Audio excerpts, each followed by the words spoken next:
A quiet morning inside a private hospital suddenly spirals into chaos when a furious mistress storms into the maternity ward and kicks a pregnant woman to the ground, while the millionaire husband stands frozen, watching it happen. But neither of them realizes that the man running this hospital isn't just any doctor, he's her uncle, and when he discovers what they've done, justice comes faster than anyone expects. What unfolds next is a fight for truth, redemption, and the power of one man who turns pain into purpose and tragedy into change. Stay with me, because this story will show you how compassion can rise from cruelty, and you won't believe the ending until you hear it. Tell us what time you're listening and where you're tuning in from, and don't forget to leave a comment below. We'd love to hear your thoughts. The air inside the maternity room felt still, almost sacred. A low mechanical hum blended with the soft rhythm of a fetal heartbeat echoing through the monitor beside the bed. Claire Donovan, 30 years old and 7 months pregnant, rested her hand gently on her stomach. The sound calmed her, each pulse reminding her that her baby was safe for now. The nurse had stepped out to collect her test results, leaving her alone in a quiet moment she rarely found anymore. Her marriage to Ethan Hale, the real estate millionaire everyone admired, had become a cold performance. He used to text her between meetings, leave small notes on her pillow, kiss her belly each morning before work. Now he sent assistants to deliver messages. His voice had grown distant, his eyes always elsewhere. Claire still believed love could survive distance. She still hoped this baby would remind him of the man he once was. She adjusted the blanket across her knees and smiled faintly at the monitor. "You're strong, sweetheart," she whispered. "You and me will be all right." The machine answered her with another steady beat. That tiny rhythm had become her reason to keep breathing. The door opened suddenly. The noise startled her so much she flinched. Ethan stood in the doorway, wearing his tailored suit, expensive watch glinting under the fluorescent light. For one suspended second, relief crossed her face. He came. Maybe he remembered. But then another figure appeared behind him. A tall woman in a crimson dress, poised, confident, beautiful in a way that looked rehearsed. "Ethan," Claire said softly, confusion thick in her voice. "What is she doing here?" Vanessa Cole's lips curved into a perfect smile, the kind meant to wound. "He wanted me to see where the magic happens," she said coolly. Her perfume filled the small room. The scent of roses clashed with the sterile air. Ethan shifted awkwardly but did not deny it. "Vanessa, please," he muttered, eyes darting toward Claire's face. Claire pushed herself up slightly on the bed, her pulse racing. "You brought her here," she said. "To my appointment. To my baby's appointment." "It's not what you think," Ethan said, his voice low but unconvincing. "We were meeting with someone from the hospital board." Vanessa laughed under her breath. "Stop pretending, Ethan. She deserves the truth." Then she looked at Claire, her tone dripping with mock sympathy. "He's been trying to tell you for months. You just refused to listen." Color drained from Claire's face. She tried to speak, but the words caught in her throat. Vanessa stepped closer, her heels clicking sharply against the tile. "You think carrying his child will keep him," she said. "That's adorable, but pathetic." Ethan finally spoke, his voice trembling between guilt and irritation. "Vanessa, enough." No, she snapped back. "You've let her manipulate you long enough." Her eyes flicked toward Claire. "Look at her. She still thinks she's the victim." Claire's vision swam. She could feel her heart pounding too fast, her skin damp with sweat. "Please stop," she whispered. "I can't do this right now." Vanessa folded her arms. "Oh, I think you can. You've been performing for years. Why stop now?" The tension in the room thickened until even the machines seemed to hesitate. Claire gripped the edge of the bed to steady herself. A sharp pain shot across her abdomen. She winced and gasped. "Something's wrong," she said, her voice barely audible. Ethan took one step forward, unsure what to do. Vanessa's eyes narrowed with contempt. "You see," she said coldly, "always the drama, always the victim." Claire tried to reach for the call button, but her hand trembled. "I need a doctor," she said through clenched teeth.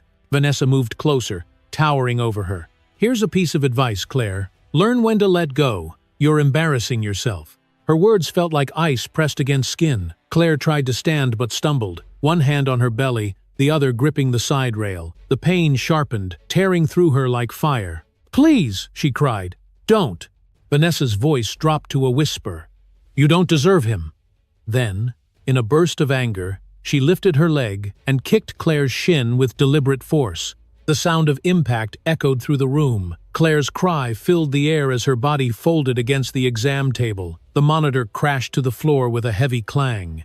The rhythmic heartbeat faltered, its steady tone breaking into erratic blips. The metallic scent of blood spread quickly, staining the pale sheet beneath her.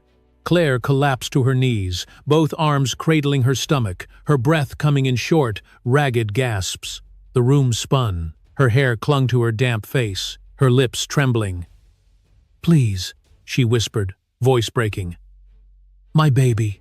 Vanessa stood motionless for a moment, chest rising fast, eyes wild with what looked like satisfaction and fear tangled together. Then she straightened, smoothing her hair as if nothing had happened. Her reflection in the metal cabinet stared back at her, composed, detached, untouched. Ethan remained frozen near the door, face drained of color, unable to process what had just occurred. The man who once promised protection now couldn't move. His wife was on the ground bleeding, the woman beside him breathing hard, her red dress glowing under harsh fluorescent light like a wound that refused to close. Claire tried to crawl toward the corner of the bed, reaching blindly for the monitor cable, as if the sound of her baby's heartbeat could save them both. But the machine lay broken, silent. All she could hear was her own pulse, fast and uneven. She lifted her head toward Ethan, eyes full of disbelief. "You let her do this," she whispered. "You stood there." Ethan opened his mouth, but no words came. Vanessa turned to him and said calmly, "She brought it on herself." Her tone was smooth, her voice steady, but her hands trembled slightly as she adjusted her bracelet. The lie hung heavy in the air, as sharp and poisonous as the truth itself. Claire's vision dimmed at the edges.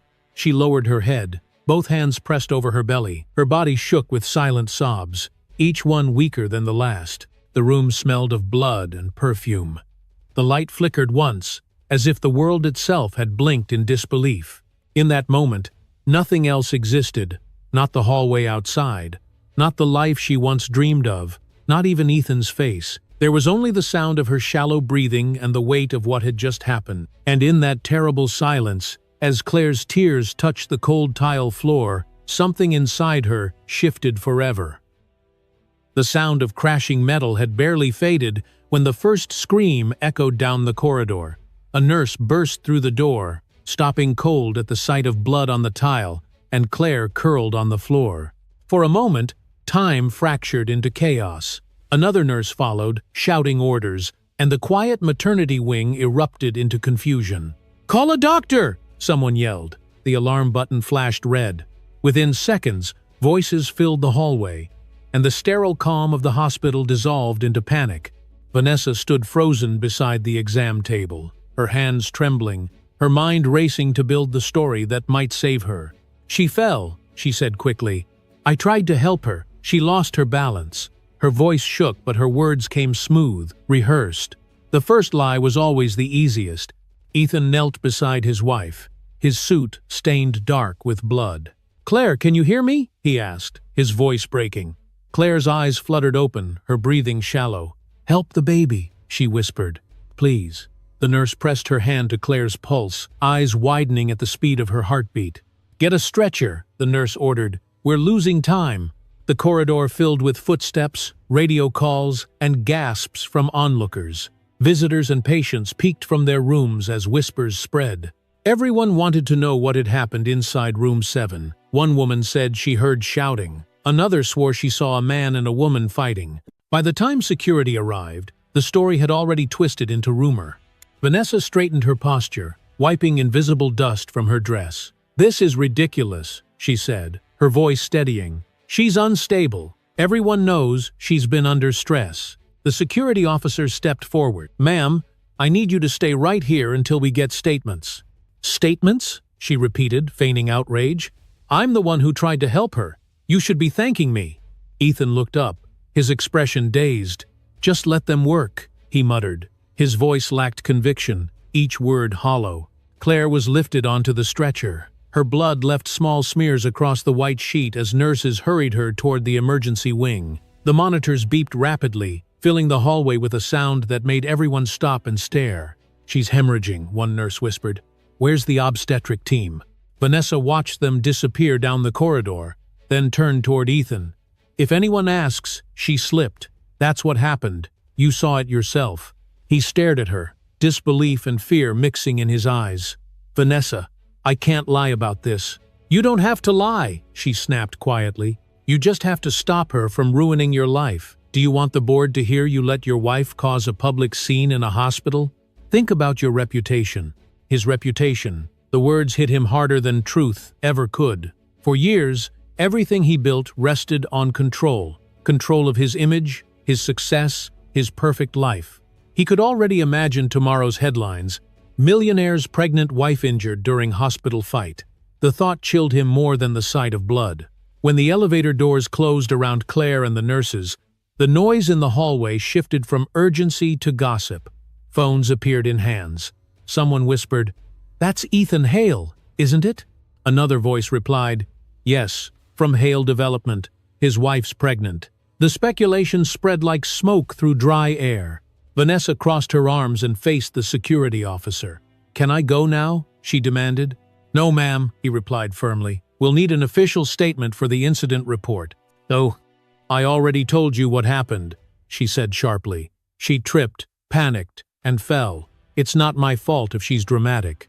The officer nodded slowly, making notes on his clipboard. His eyes betrayed doubt. He had seen plenty of scenes like this, wealthy people trying to twist truth before the evidence could catch up. Ethan ran a hand through his hair, leaving a streak of red across his temple without realizing it. The smell of iron clung to him. "I need to see her," he said under his breath. "I need to make sure she's all right." Vanessa stepped closer, lowering her voice. "You need to think. You rush after her now, and everyone will assume guilt. Stay calm, act normal, and we'll fix this." He stared at her, feeling the words but not hearing them. Somewhere inside, the realization had already begun. There was no fixing what had just happened. Down the corridor, a small group of staff whispered near the nurse's station. "They're saying the marketing director hit her," one of them murmured. "No, kicked her," another corrected. "Right in the leg." The rumor spread faster than the truth could form. By the time it reached the lobby, it had become a scandal. When Dr. Elena Martinez arrived, the hallway parted to let her through. Her calm authority silenced the noise. "Where is she?" she asked. "Emergency obstetrics," a nurse answered. "Severe trauma, possible preeclampsia." "Doctor." Martinez turned to the security officer. "Keep everyone who was in that room available for questioning." Her gaze locked on Vanessa and Ethan for a moment, sharp and unyielding. "That includes both of them." Vanessa bristled. "You can't keep us here. I have nothing to do with this." "Then you have nothing to fear," Dr. Martinez replied, walking away. The hallway fell into uneasy quiet. Cameras near the ceiling blinked red. The security system recorded every movement, every expression. Later, that footage would tell the truth no one wanted to face. Ethan stood near the door, still staring at the floor, where his wife's blood remained in small, dark stains. His reflection in the metal cabinet looked like a stranger's, pale, shaken, hollow. Vanessa reached for his arm, but he stepped away. "I need to think," he said quietly. She smiled thinly. "Think fast. The press moves quicker than guilt." He didn't answer. He walked toward the elevators, not to find Claire but to escape the noise, the whispers, and the truth closing around him. Behind him, a janitor began mopping the floor.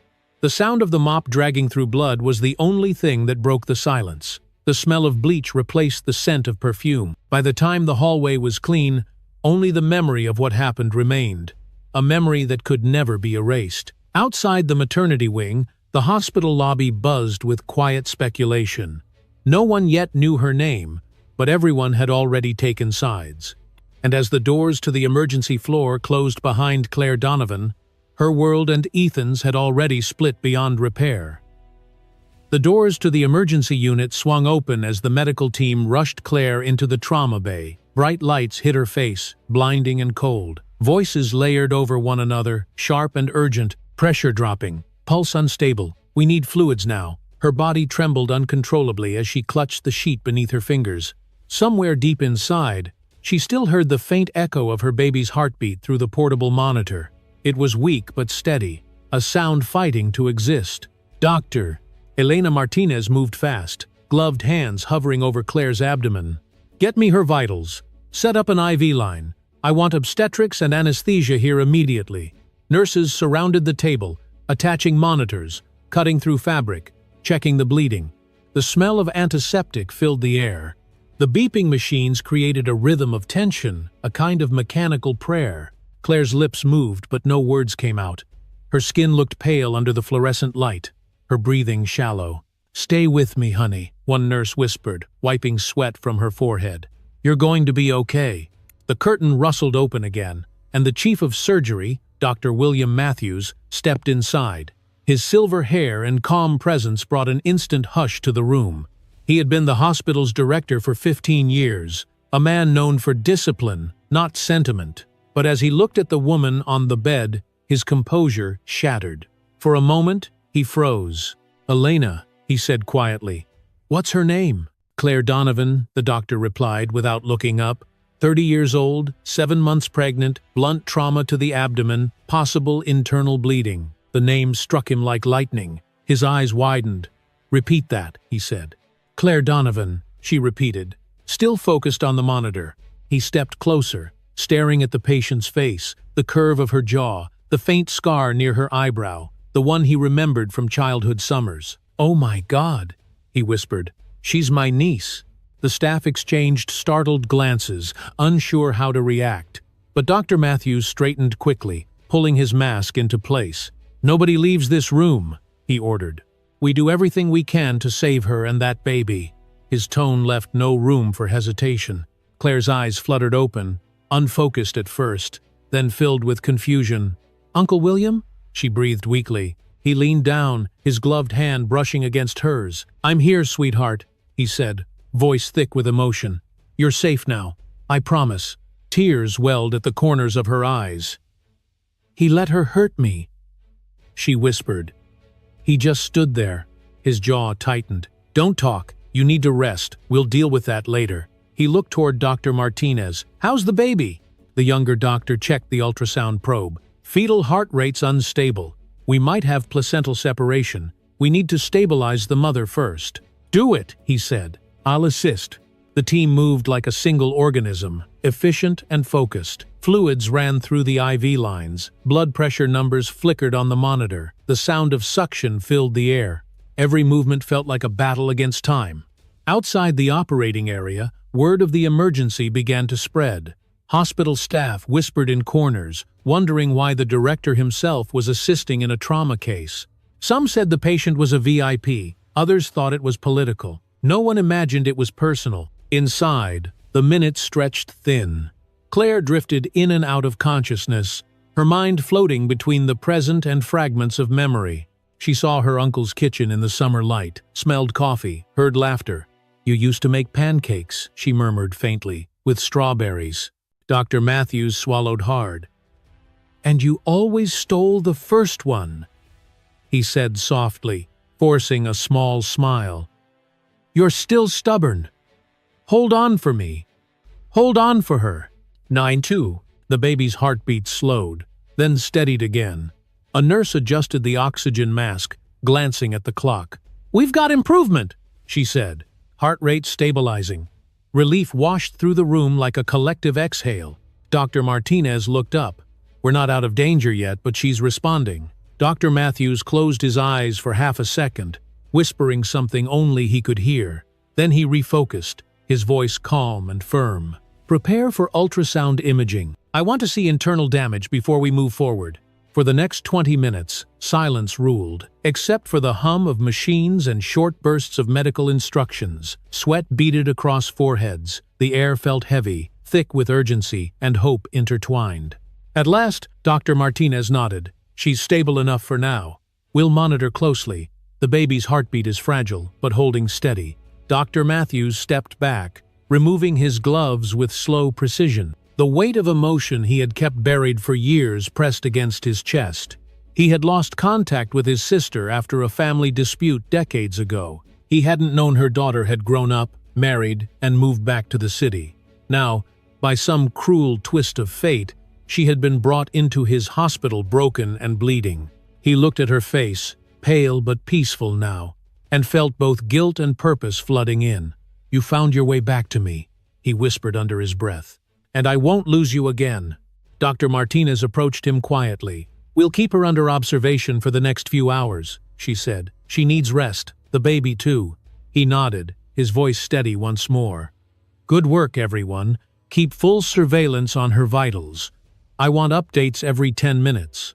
As the team dispersed, he remained by the bedside, watching the faint rise and fall of her chest. Claire slept, her hand still resting protectively over her stomach. The monitor beeped softly beside her, a fragile lullaby. Through the glass wall, he could see the hallway buzzing with controlled movement. Security officers spoke to staff. Reporters had not yet arrived, but he knew they would. There would be questions about the assault, about the people responsible, about the truth. He would face them when the time came. For now, only one thing mattered: the woman on the bed, and the life she carried. He leaned closer, his voice a whisper meant only for her. "You're safe, Claire. No one will hurt you again." For the first time that night, the rhythm of the machines evened out, calm and constant, like the slow return of order after chaos. But outside that room, the storm was only beginning to form. Morning light broke through the clouds outside Riverside Medical Center, but inside the walls of the administrative floor, the air remained tense. The night's chaos had left ripples through every department. Nurses whispered in corners, staff avoided eye contact, and rumors circulated like invisible smoke. Everyone had heard about the assault in the maternity ward. No one dared speak about the fact that the hospital's director had been inside the trauma bay all night. Dr. William Matthews stepped into his office, his shoulders heavy with exhaustion. He had not slept, yet his mind was sharp, fueled by anger and responsibility. On his desk lay a preliminary report detailing the incident. At the bottom of the page were two familiar names: Ethan Hale and Vanessa Cole. He read them twice, each letter tightening his jaw. He pressed the intercom button. "Find both of them," he told his assistant. "Bring them to conference room B. I want security present." His voice was calm but absolute.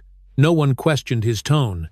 Downstairs, Vanessa sat in the waiting area outside administration. Her red dress from the previous night looked out of place under the sterile lights. The color that once gave her confidence now drew stares. Beside her, Ethan sat in silence, his hands clasped, his eyes hollow. The sleepless hours had stripped the arrogance from his face. The silence between them was louder than any accusation. The door opened, and a security officer gestured for them to follow. "Dr. Matthews will see you now." They entered the room together. The blinds were half drawn, letting in a narrow beam of morning sunlight that cut across the polished table. Dr.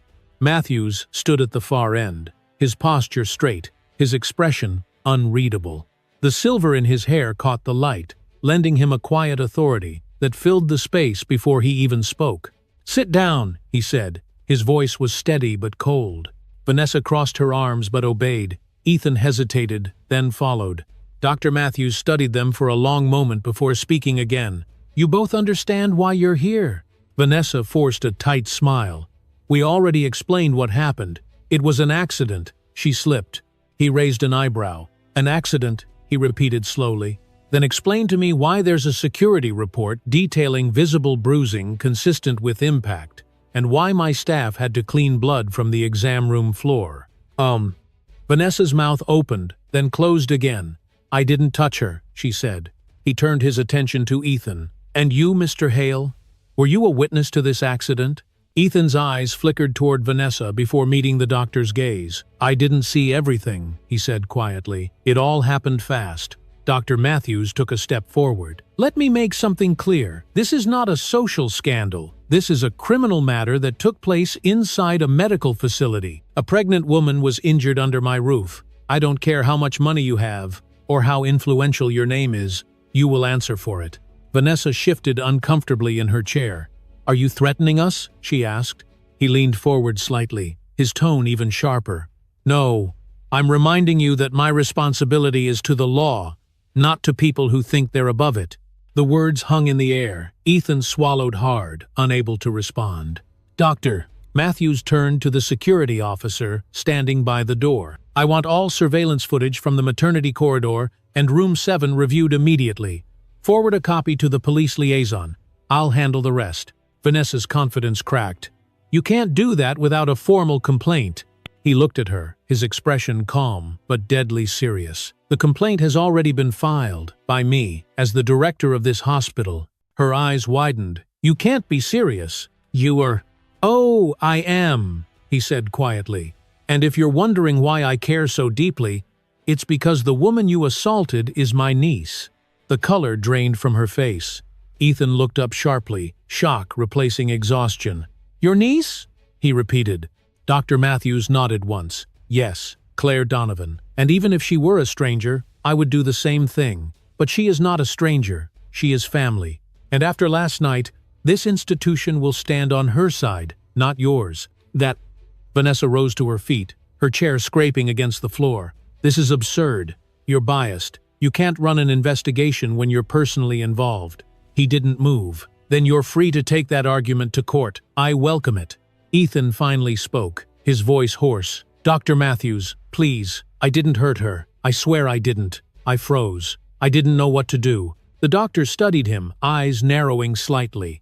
"Then you're guilty of silence, Mr. Hale. And silence, when someone is being hurt, is its own form of cruelty." The room went still. The clock on the wall ticked audibly. Vanessa's confidence had dissolved entirely. Dr. Matthews walked to the door, signaling the meeting was over. "Security will escort you out.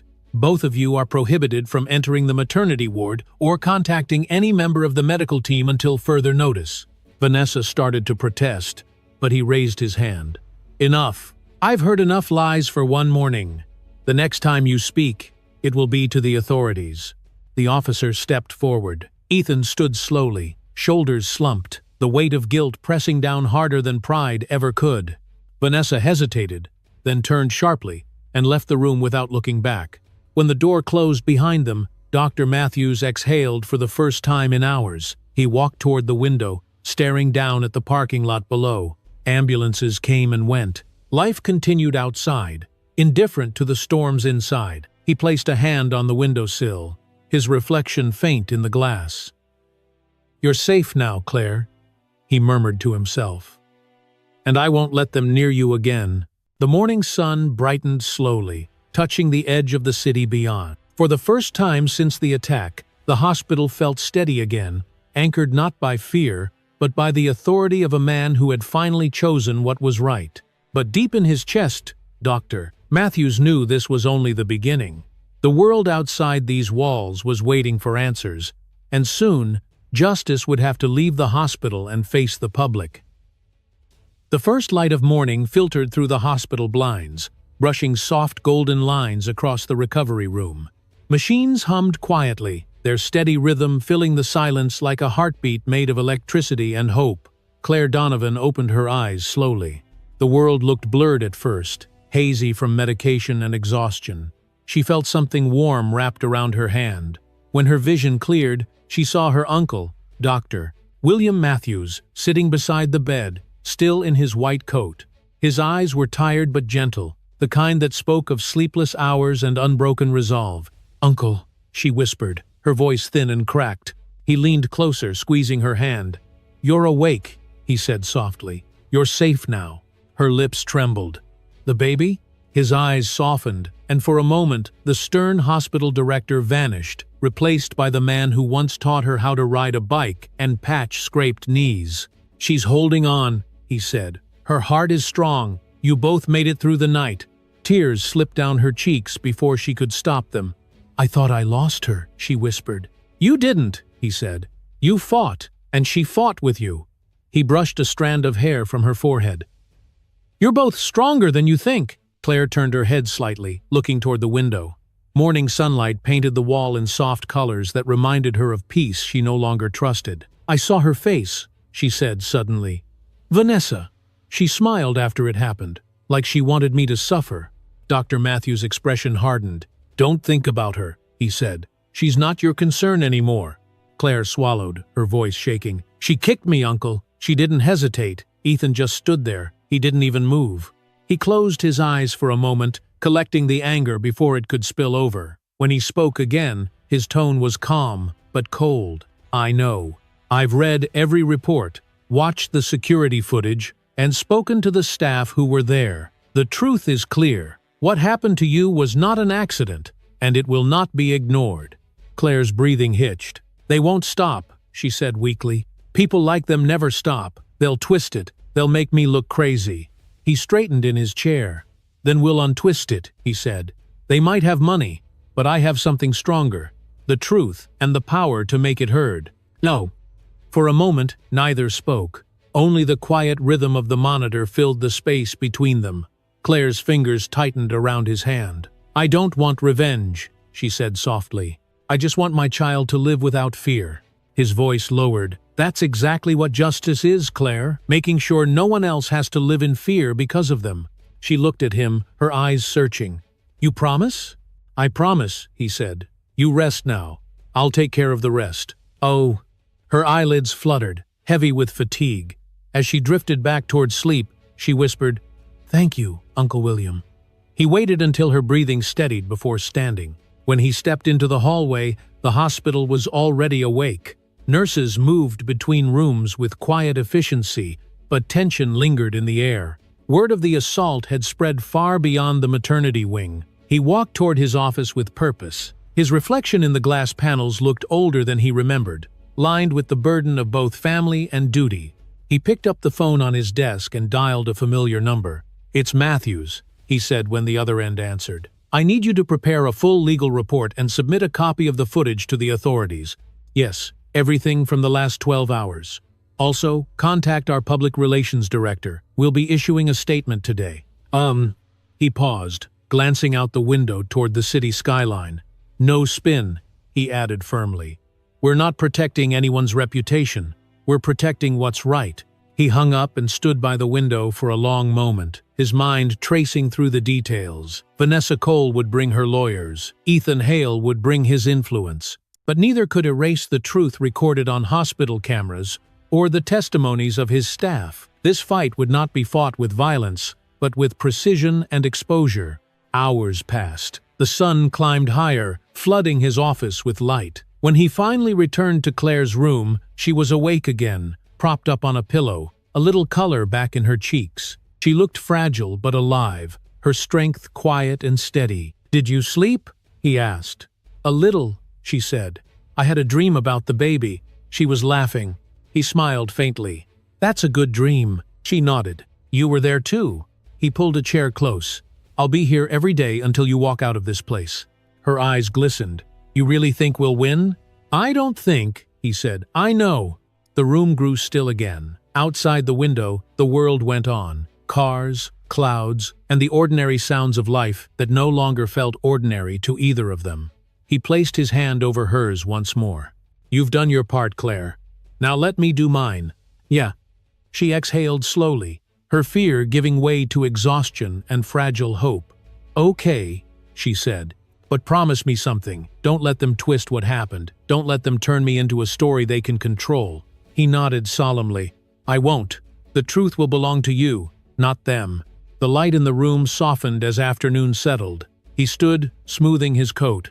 Rest now, he said quietly. You need strength for what comes next. As he stepped into the hallway, a flicker of movement caught his eye through the glass. Down the corridor, a woman in a dark suit was speaking with security. Her red hair gleamed under the fluorescent lights. It was Vanessa Cole, back in the building, flanked by her lawyer. A look of arrogance painted across her face. Dr. Matthews paused. The exhaustion that had weighed on him turned into quiet determination. He watched her for a long second, then turned toward his office. For every act of cruelty, there would be an answer. And this time, it would begin with him. The city woke restless. Morning news anchors spoke in urgent tones as headlines flashed across every screen. Violence in Riverside Medical Center. Pregnant woman assaulted by business executive's associate. The words were bold, unforgiving, and impossible to ignore. Every network ran the footage. Every radio host dissected the story. And social media burned with outrage. In less than 12 hours, Vanessa Cole's name had become a synonym for cruelty. Inside her downtown apartment, the walls of glass reflected her face from a dozen angles. She stood barefoot in front of the television, her crimson robe loose at the shoulders, her hair unkempt from a sleepless night. The news replayed the hospital corridor footage. Though the camera caught only fragments, it was enough. A figure in a red dress, a sudden movement, a body collapsing. The audio of Claire's cry, faint but unmistakable, echoed through the room. Vanessa grabbed the remote and muted the sound, but silence didn't save her. Her phone vibrated again and again on the counter, lighting up with messages. Some from reporters, some from sponsors, some from numbers she didn't recognize. Every notification felt like a bruise. She poured herself a glass of white wine and tried to steady her breathing. "It will blow over," she whispered to her reflection in the glass wall. "It always does." But even as she said it, her voice faltered. On the opposite side of town, the boardroom of Hale Development was in chaos. Ethan sat at the head of the long marble table, surrounded by his partners and legal advisors. Charts of plunging stock values glowed on the wall screen. "We're down 20% in a single day," one of the directors said. "The media won't let go of it. You need to make a public statement." Ethan rubbed his temples. "I already said I wasn't involved." Then why does your mistress's name appear in every headline?" another voice snapped. "People think this company protects abusers. They're boycotting our developments. Investors are furious." He leaned back, exhausted, his mind trapped between guilt and pride. Every word from his lawyers blurred into noise. The empire he had built on charm and control was collapsing, and it all began with a single moment of silence, his own. Back in the apartment, Vanessa opened her laptop. The first email she read was from a luxury brand she had represented for 5 years. Partnership terminated effective immediately. The next was from her publicist. Crisis team recommends temporary social media deactivation and legal defense strategy. The polite tone made it worse. Her life was being erased through formal sentences and polite signatures. She scrolled through her online profiles. Thousands of comments flooded each post. Once, her name was celebrated for beauty and ambition. Now it was cursed in every language imaginable. "Monster. How could you kick a pregnant woman? You belong in prison." Her hand shook as she closed the laptop. "They don't know the truth," she muttered. They didn't see what really happened, but even she no longer believed the lie. By afternoon, reporters had gathered outside her apartment building. Cameras flashed as she stepped into the lobby with sunglasses hiding her swollen eyes. "Miss Cole," one shouted, "do you have anything to say about the assault?" Another yelled, "Was the victim your lover's wife?" The questions came like stones. She pushed past them, but the sound of her name followed her down the street. Her lawyer met her in the car. "Damage control starts now," he said. "We'll claim emotional distress. Say you were provoked. We can use your medical history to show temporary panic." Vanessa stared out the window. "You mean lie." "Call it narrative," he replied. "Right now, truth doesn't matter. Perception does." She turned her head, watching the blur of city lights. "They already decided what I am," she said quietly. "No narrative will change that." At a nearby cafe, 2 women scrolled through their phones, whispering. "Look, that's her," one said, showing a picture of Vanessa taken that morning. The other shook her head. "She should be in jail. Poor woman in the hospital. I heard she almost lost her baby." The words carried, drifting through the air like smoke. Vanessa heard them as she passed by. For the first time, she felt the sting of being seen not as admired, but as despised. She walked faster, heart pounding. By evening, the official hospital statement went public. Dr. Matthews' words appeared on every major network. Riverside Medical Center stands for truth, compassion, and accountability. We will cooperate fully with law enforcement to ensure justice for Mrs. Claire Donovan. His voice was measured, but the moral authority behind it was devastating. It left no room for denial. Sponsors withdrew completely. Her modeling agency suspended her contract. The charity gala she was supposed to host next month replaced her with another ambassador. The speed of her erasure was surgical. Within hours, her social life, her career, and her image vanished into digital dust. As the sun sank behind the city skyline, Vanessa returned to her apartment, the once luxurious space now echoing with emptiness. She walked through the living room, stepping over scattered newspapers, the sound of her heels echoing against marble. On the television, a news anchor summarized the day's events. Authorities confirm ongoing investigation. Sources suggest video evidence will play a key role. She stood still, watching herself on screen. The broadcast played her smiling face from a past interview, a clip from a charity event. "I believe kindness changes the world," she had said then. The irony made her stomach twist. The screen switched to a photo of Claire in the hospital, pale but alive. The caption read, "Miracle Mother expected to recover." Vanessa's hand tightened around her glass until it cracked. Wine spilled across her fingers, glinting red in the blue glow of the television. She sank onto the couch, staring at the image of the woman she had tried to destroy, the woman who had somehow survived. Outside, the city lights flickered like distant judgment. Inside, Vanessa sat surrounded by reflections of herself, each one darker than the last. She turned off the TV, but the silence that followed was worse than noise. For the first time in years, she felt truly alone. And somewhere in that silence, a new fear began to grow, the fear that her fall had only just begun. The city felt different that morning. The sky was still gray, but it no longer looked heavy. It looked like a curtain ready to lift. Inside Riverside Medical Center, the air buzzed with quiet purpose. Doctors moved through the hallways as if nothing extraordinary had happened, yet everyone knew something had changed. For the first time in weeks, justice was not just whispered about, it had a direction. Dr. William Matthews sat behind his desk, reviewing a folder filled with signed statements. Witness reports, medical logs, and surveillance images were neatly arranged in chronological order. Across from him sat Eleanor Donovan, Claire's mother, her silver hair tied in a simple bun. Despite her calm appearance, her eyes burned with the determination of a woman who had watched her daughter bleed and survive. "So this is it," Eleanor said, her voice steady. "The evidence that proves everything." Dr. Matthews nodded. "Every testimony matches the footage. There's no room left for denial." He closed the folder carefully. "We're taking this to the district attorney's office today." A knock on the door interrupted them. The nurse from the maternity ward entered, holding another document. "Sir, the security officer who was on duty that night just submitted his statement. He confirms Vanessa Cole was inside the restricted area without authorization." Eleanor's lips pressed into a thin line. She walked in like she owned the place. She thought no one would ever stop her.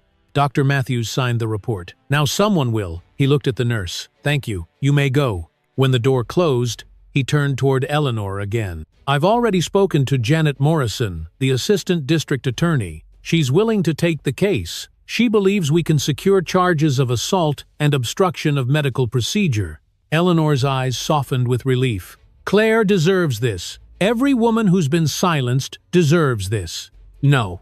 Later that morning, the three of them met in a private conference room at the courthouse. Janet Morrison was a sharp, composed woman in her 40s, with eyes that missed nothing. She flipped through the files with quick precision. "You have a solid foundation here," she said. "The video footage will speak for itself, but the eyewitnesses give it undeniable weight." Dr. Matthews leaned forward. "How soon can we proceed?" "Soon," Janet replied, "but we'll need Claire's statement on record. When she's strong enough, I'll come to her directly. I want her to know this case isn't just about punishment, it's about precedent." Eleanor glanced up. "What do you mean?" Janet smiled faintly. "This case could help change how assaults on pregnant women are prosecuted in the state. We've been pushing for reforms for years. Claire's case might be the spark we need." For a long moment, the room fell silent. The weight of that possibility settled between them like a quiet promise. Across town, Ethan Hale sat inside his office, surrounded by lawyers. His empire was shrinking fast. Half of his investors had withdrawn, and the board was demanding answers. Every attempt to fix his image made things worse. Vanessa had vanished from the public eye, and no one believed his claims of ignorance anymore. A junior lawyer slid a document toward him. "You've been subpoenaed, sir. You'll need to testify." Ethan looked up sharply. "Testify about what?" "About the night of the incident," the lawyer said. "Dr. Matthews filed formal charges. There's an official criminal case now." He sank into his chair, feeling the cold truth settle into his bones. The woman he once dismissed as fragile now stood behind an entire institution, and the world was listening to her side of the story. The next day, the courthouse steps overflowed with reporters. Cameras clicked, microphones extended, and headlines shouted across the morning air. Hospital assault case reaches court. Director confirms niece's testimony. Public calls for accountability. Inside, the tension was electric. Dr. Matthews and Eleanor sat side by side at the front row, watching as the preliminary hearing began. Claire, still recovering, was not yet present, but her written testimony had been submitted to the judge. The prosecution outlined the evidence with calm authority. When the video footage played, the courtroom fell silent. The faint audio of Claire's cry echoed against the marble walls. Vanessa sat at the defendant's table, her face pale under the harsh lights. She wore a black suit, her usual confidence replaced by defiance, thinly veiled as composure. Her lawyer objected repeatedly, but the objections only highlighted the weight of the evidence. Ethan sat behind her, summoned as a witness. His jaw clenched as he watched the screen. He had convinced himself that silence could protect him, that neutrality would keep his hands clean. But as the footage played, neutrality turned into guilt, captured forever in his stillness. When the hearing ended, the crowd outside erupted into noise. Protesters held signs demanding justice. Cameras followed every movement, every reaction. For the first time, the story no longer belonged to rumor, it belonged to truth. Eleanor stepped out of the courthouse with quiet dignity, shielding her face from the flashes. Reporters shouted questions. "Mrs. Donovan, how is your daughter? Do you believe justice will be served?" She paused, looking directly at the cameras. "My daughter survived something no woman should endure. Justice isn't a belief, it's a necessity." Her voice carried strength that silenced even the most persistent reporter. Across the plaza, Ethan exited through a side door, escorted by his lawyer. A group of onlookers recognized him immediately. Someone shouted his name. Another called him a coward.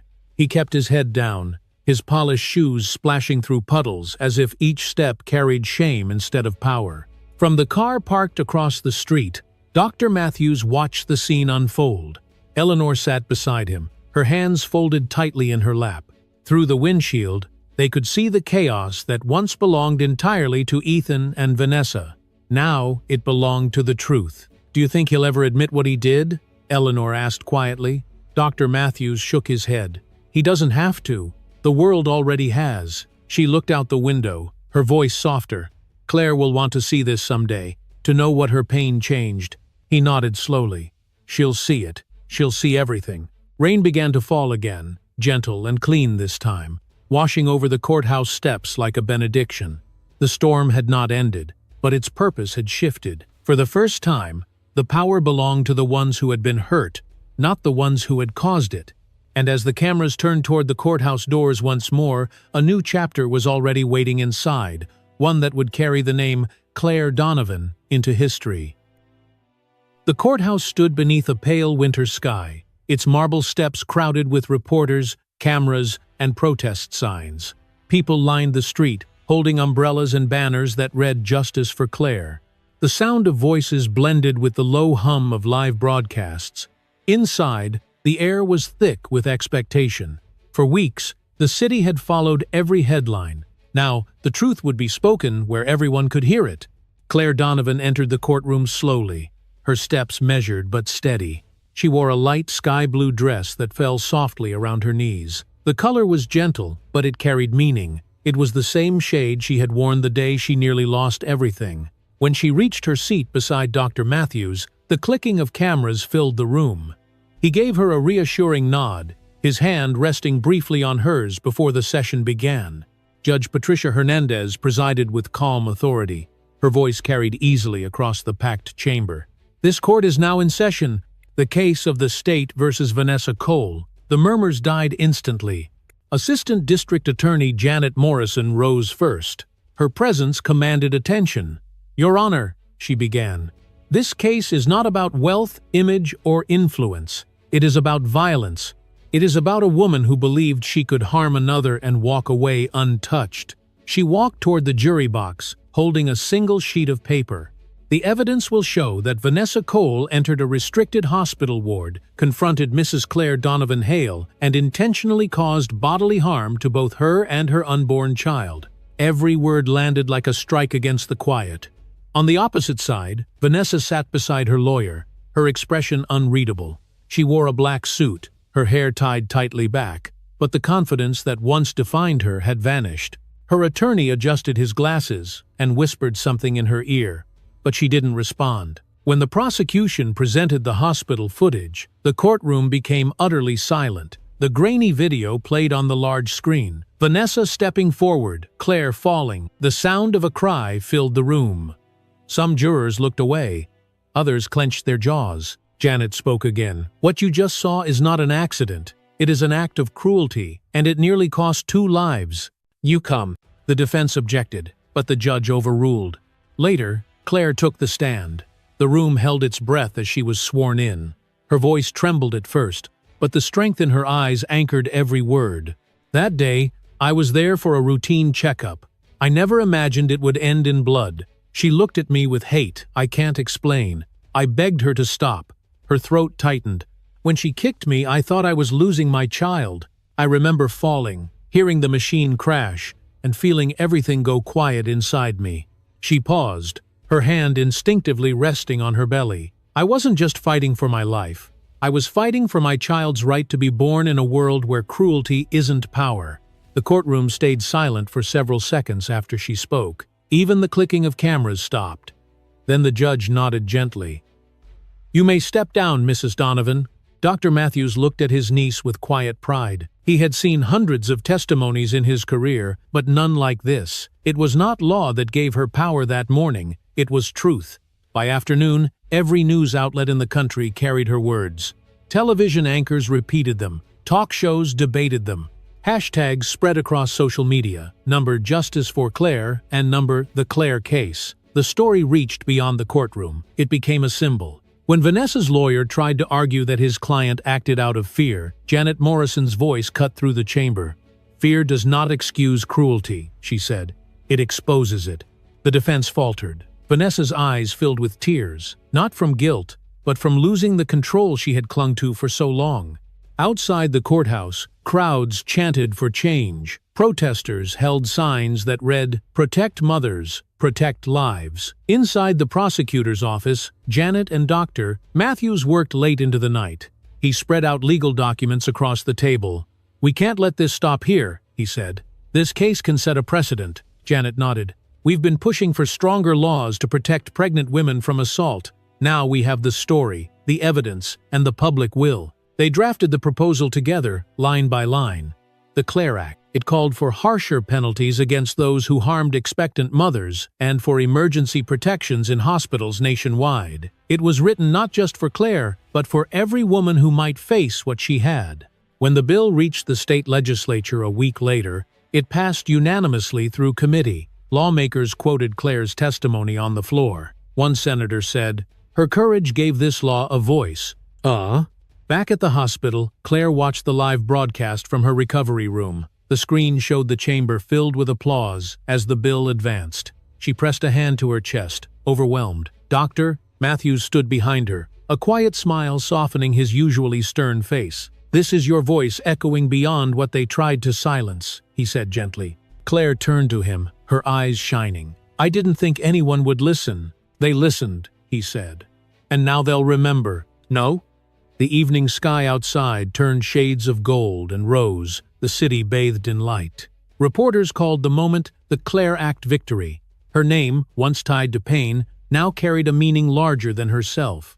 But even as celebration spread, the trial was not over. The verdict would come next week. The nation waited for it, hearts divided between outrage and hope. That night, Claire stood by the window of her hospital room, watching the city's lights flicker below. She touched her belly gently, feeling the faint movement of life. "Tomorrow," she whispered, "justice won't just be an idea. It will have a name." Outside, the courthouse clock struck 9, each chime echoing through the cold night air, counting down to the morning when the world would finally hear the verdict. The courthouse was silent when the verdict came. Even the air seemed to hold its breath. Rain tapped gently against the tall windows, soft enough to sound like a heartbeat. Claire sat between Dr. Matthews and her mother, Eleanor, her hands clasped tightly in her lap. The entire nation was watching. Every network carried the broadcast live. After weeks of testimony, tears, and headlines, everything came down to this moment. Judge Hernandez adjusted her glasses and looked at the jury. Has the jury reached a verdict? The foreperson stood, paper trembling in his hands. We have, Your Honor. He handed the document to the bailiff, who passed it to the judge. A pause filled the room, brief but unbearable. In the case of the State versus Vanessa Cole, the judge read, we find the defendant guilty on all counts: aggravated assault, intentional harm, and obstruction of medical procedure. A sound escaped the crowd, a mix of gasps and quiet sobs. Claire closed her eyes as tears welled up. For the first time in months, she felt the weight inside her chest lift, replaced by something that felt like breath, like release. The judge continued, given the severity of the crime and its impact, this court sentences the defendant to 8 years in state prison with no possibility of parole for the first 5. Restitution and community service will follow upon release. Vanessa sat frozen, her face pale. The camera lights captured every flicker of disbelief that crossed her features. Her lawyer whispered something in her ear, but she didn't respond. For years, she had controlled the narrative with charm and manipulation. Now the story had slipped entirely from her hands. Judge Hernandez turned to Ethan Hale. Mr. Hale, as a witness and former spouse, this court finds your behavior negligent, morally reprehensible, though not criminal. However, your silence contributed to the harm done. The civil proceedings against you will continue under separate jurisdiction. Ethan lowered his head. His once impeccable composure was gone. Outside the courthouse, protesters chanted his name alongside hers, demanding accountability. The empire he had built on reputation and charm had crumbled into dust. The judge's final words echoed through the chamber. This case has reminded us that justice is not for the powerful, but for the truthful. Court is adjourned. The gavel struck once. The sound cut through the silence like thunder breaking a long night. Reporters surged forward as security escorted Vanessa out. Cameras flashed. She shielded her face, but there was no escaping the glare. Her heels clicked against the marble floor, each step echoing like a countdown to oblivion. Outside, rain mixed with the light of flashbulbs, blurring her silhouette into something ghostly. Ethan followed moments later, his lawyer beside him, his head lowered. He ignored the shouts and the microphones. The crowd's anger was louder than any question. "You let it happen!" someone yelled. "She could have died!" He didn't respond. The sound of his silence had already become his confession. Inside the courtroom, Claire remained seated. The reporters had moved on, the chaos fading to murmurs. Dr. Matthews reached for her hand. "It's over," he said softly. She shook her head, tears streaming freely now. "No, it's beginning," he smiled faintly. "Then let this beginning be yours." Eleanor stood beside them, her eyes glistening. "You did it, sweetheart. You turned pain into something greater." As they walked out together, the crowd outside parted like water around a stone. Cameras turned, not on the guilty, but on her. For once, the attention didn't feel invasive. It felt earned. Reporters shouted questions. "Mrs. Donovan, how do you feel?" Claire paused, her voice steady. "Grateful," she said, "for life, for truth, for every woman who stood with me, even when I couldn't stand for myself." Her words traveled far beyond the courthouse steps. They aired across the country within minutes, replayed on news loops, quoted in headlines. Grateful for life, for truth. The phrase became a symbol of grace and victory. 2 weeks later, the world shifted again. The hospital room smelled faintly of flowers and rain. Claire lay on the bed, her face pale but radiant. Machines beeped softly around her, steady and calm. Dr. Matthews stood beside her, holding her hand as he had on the night she almost lost everything. "You did well," he said quietly. "Both of you." The nurse smiled as she placed the small bundle into Claire's arms. The baby stirred, a faint whimper breaking the silence. Claire looked down at her daughter's face, pink, tiny, perfect, and the tears she had held back for so long finally fell. "She made it," Claire whispered. "She really made it." Eleanor entered quietly, her voice trembling with emotion. "What will you name her?" Claire smiled through her tears. "Grace," she said. "Because after everything, that's what's left." The room filled with gentle laughter and the sound of a newborn breathing. Outside, the sky cleared for the first time in days. Sunlight poured through the hospital window, warming Claire's face, and the child resting against her chest. "Doctor," Matthews looked at them, pride softening the lines of his face. "Your story will change lives, Claire. It already has." She glanced up at him. "It wasn't just mine, it was ours. You, Mom, Janet, everyone who refused to stay silent." He nodded, emotion caught in his throat. "Then promise me something. When the world asks you what justice felt like, tell them it sounded like her heartbeat." Claire looked down at the baby again, her tiny fingers curling around her own. "I will," she said. "I'll tell her everything." For a long time, no one spoke. The room was filled only with light, quiet, and the faint rhythm of life reborn. Outside, reporters waited, unaware of the miracle unfolding behind the glass. Inside, the woman who had once been broken by cruelty now held in her arms the purest proof that love could survive anything. Claire kissed the top of her daughter's head. "Welcome home, Grace," she whispered. "You're the reason the world still believes in mercy." Oh.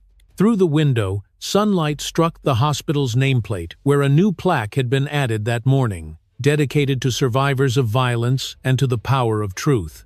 The light reflected across the walls, bright and endless. Tomorrow, the story would move beyond headlines and courts.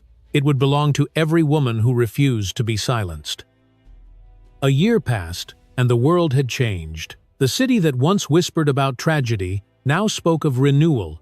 Outside Riverside Medical Center, the morning air was crisp, touched with the scent of rain. The bronze plaque by the entrance caught the light of the rising sun, the Claire Donovan Healing Wing, dedicated to the strength of survivors. Inside the lobby, the rhythm of the hospital felt different. It no longer carried the echo of panic and fear. It pulsed with life, calm and steady. Nurses greeted Claire as she walked down the corridor, her light blue dress swaying softly with each step. A small girl toddled beside her, clutching her hand, her laughter bouncing off the white walls. Grace had her mother's eyes, deep and steady, and her father's faint dimple when she smiled. The sight of her brought smiles from everyone they passed. Claire carried a folder under her arm labeled Patient Advocacy Program. She now worked as a consultant, helping women who faced trauma and recovery, guiding them through the very halls where she once fought for her life. When she reached the new conference room, Dr. Matthews was already waiting. His hair had grown a little grayer, but his energy remained sharp. "You're early," he said with a smile. "I had help," she replied, glancing down at Grace, who was busy playing with a stethoscope someone had dropped. He chuckled. "Looks like we've found our next doctor." Grace looked up at him and giggled. "Uncle Will," she said, the words bright and clear. He bent down to pick her up, his face softening completely. "You have no idea how much light you bring, little one." Claire smiled, watching them. "She doesn't just bring light," she said. "She reminds me what it means to stay alive." They sat together in the meeting room, reviewing plans for the hospital's new outreach program. The initiative, funded by grants and private donations, would provide legal and psychological aid to women affected by domestic or medical abuse. Dr. Matthews leaned back, folding his glasses. "We've already received requests from other hospitals. They want to model their programs after ours. You've started something that will outlast all of us." Claire looked out the window, where the sun climbed higher over the skyline. "It wasn't just me. It was you, Mom, Janet, everyone who refused to let it end with a verdict." He nodded, pride glimmering behind the exhaustion of endless work. "Still, it took courage to walk back into this building. Most people would have run from it forever." She smiled faintly. "Maybe I needed to come back to prove it no longer controls me." A soft knock came at the door. Eleanor entered, holding a bouquet of white lilies. "You two have turned this place into a symbol," she said warmly. "It's strange, walking into this hospital and feeling peace instead of fear." Claire stood to hug her mother. "You were the first one who believed this wasn't the end," she said. "You were right." Eleanor brushed her daughter's hair gently. "It's not about being right, sweetheart. It's about remembering that healing doesn't erase scars. It just teaches us how to live with them." Later that afternoon, they held a small ceremony to dedicate the new wing. Reporters attended, but this time there were no flashing lights, no chaos, only quiet applause as Dr. Matthews introduced Claire to the podium. She took a deep breath, the baby blue fabric of her dress glowing softly in the sunlight streaming through the tall windows. "When I first came here," she began, "I was terrified. I didn't think I would ever walk again, or speak again, or believe again. But this place gave me back my life. Not just because of medicine, but because of compassion. Today, we dedicate this wing to every person who thought they were broken beyond repair. You're not. You never were." Her voice trembled slightly, but she didn't stop. "My daughter was born in this hospital. Her name is Grace, because that's what saved me. Grace isn't perfection. It's survival with kindness still intact." Applause filled the room, gentle but heartfelt. Dr. Matthews wiped at his glasses discreetly. Eleanor smiled through tears. After the ceremony, Claire walked alone down the hallway toward the maternity ward. Each step echoed against the tile like memory turned solid. She paused at the door of the room where it had all begun. The same number still hung there, room 7. She stepped inside quietly. The walls had been repainted, the machines replaced, but the energy of the space lingered. She ran her hand along the edge of the bed, remembering the sound of monitors, the smell of disinfectant, the taste of fear. Grace peeked in behind her, curiosity lighting her face. "Mama, what's this room?" Claire knelt, brushing a strand of hair from her daughter's forehead. "It's where you and I learned how strong love can be," she said softly. Grace smiled, small fingers curling around her mother's hand. "Can we go home now?" "Yes, sweetheart," Claire said. "We can go home." As they walked out, sunlight spilled across the floor. Claire paused for a moment, glancing back. She placed a small bouquet of light blue flowers on the windowsill, her quiet tradition. "For the ones who couldn't make it," she whispered. Outside, the air shimmered with the warmth of spring. The city seemed calmer now, its rhythm slower, wiser. The Claire Act had been officially enacted 6 months ago, transforming policy into protection. Every time a new hospital adopted the reform, a letter arrived for Claire, signed simply, "In your name, with gratitude." That night, back at home, Claire tucked Grace into bed. The child's soft breathing filled the room. Claire sat beside her, tracing gentle circles on her tiny hand. "You'll grow up in a world that's kinder," she whispered. "That's my promise to you." She rose, walked to the window, and opened the curtains. Outside, dawn was already rising again. Endless, golden, forgiving. Claire closed her eyes, letting the light touch her face. Somewhere in the distance, church bells rang, steady and pure. The world kept moving forward, carrying her story not as tragedy, but as proof of endurance. She smiled, whispering to herself, "We survived, and that's enough." Behind her, the baby monitor glowed softly. In its quiet rhythm, she could almost hear a heartbeat that once faltered but never stopped. The sound of life, of justice, of hope, reborn.